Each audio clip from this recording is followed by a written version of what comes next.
কলম্বোর বাতাসে তখন বারুদের গন্ধ, চারিদিকে গৃহযুদ্ধের আর্তনাদ।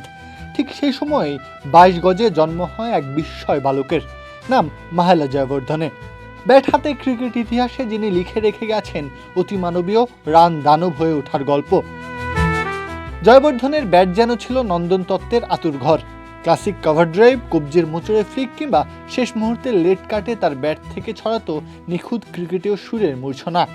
কিন্তু এই রাজস্বিক ব্যাটিংয়ের আড়ালে লুকিয়েছিল এক বিষাদময় লড়াই।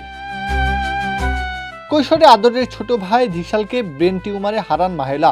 ভাইয়ের চিকিৎসার খরচ জোগাতে বিপুল ঋণ নিতে হয় পরিবারকে। সেই ঋণ শোধ করতেই কিশোর জয়বর্ধনের ক্রিকেটে আগমন। তারপর ক্রিজে ব্যক্তিগত শোক বদলে যায় শক্তিতে। জয়বর্ধনে হয়ে ওঠেন এক অপ্রতিরোধ্য ব্যাটিং সেন্সেশন। মাঠে নামলেই জয়বর্ধনে হয়ে উঠতেন এক রান দানব।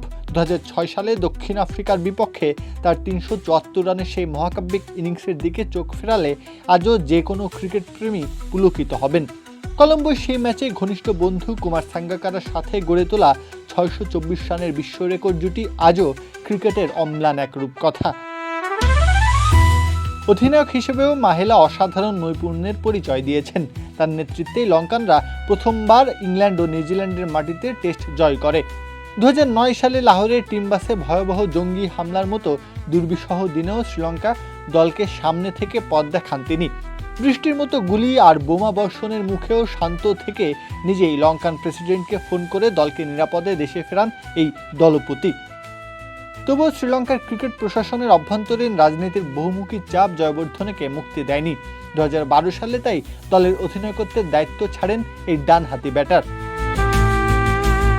কিন্তু জয়বর্ধনের বড় পরিচয় অধিনায়ক নয়, তিনি এক শাশ্বত ব্যাটিং স্তম্ভ। মাঠে নামলেই তার ব্যাট হয়ে উঠত স্বমহিমায় ভাস্বর। তাই ক্যারিয়ার শেষে তার নামের পাশে প্রায় 12,000 টেস্ট রান, 374, 275, 242, 240, 237 কিংবা অপরাজিত 213 এর মতো দীর্ঘ সব ইনিংস ধারাবাহিকভাবে খেলে ক্রিকেট দুনিয়ায় তিনি গড়েছেন অনন্য সব নজির। ক্রিকেটের সংক্ষিপ্ত সংস্করণেও দুটি ছড়িয়েছেন সমানভাবে। 2011 সালের ওয়ানডে বিশ্বকাপের ফাইনালে ভারতের বিপক্ষে তার 88 বলে অপরাজিত 103 রানের ইনিংস সেটিরই প্রমাণ। প্রতিকূলতার ধরন, কন্ডিশন বা বোলার যেমনই হোক, ক্রিজে মাহেলা জয়বর্ধনে ছিলেন অবিচল দৃঢ়তার প্রতীক। সুনিপুণ ব্যাটিং, কারিগরি আর রানের বৃষ্টিতে 2 যুগ ধরে অশান্ত এক জাতির মনেও যে আনন্দের জোয়ার বইয়ে দেওয়া যায় তা হয়তো তাকে না দেখলে কখনো জানতেই পারত না দুনিয়া। আর এখানেই অনন্য এই রান দানব। প্রত্যহ কাব্য, খেলা 71।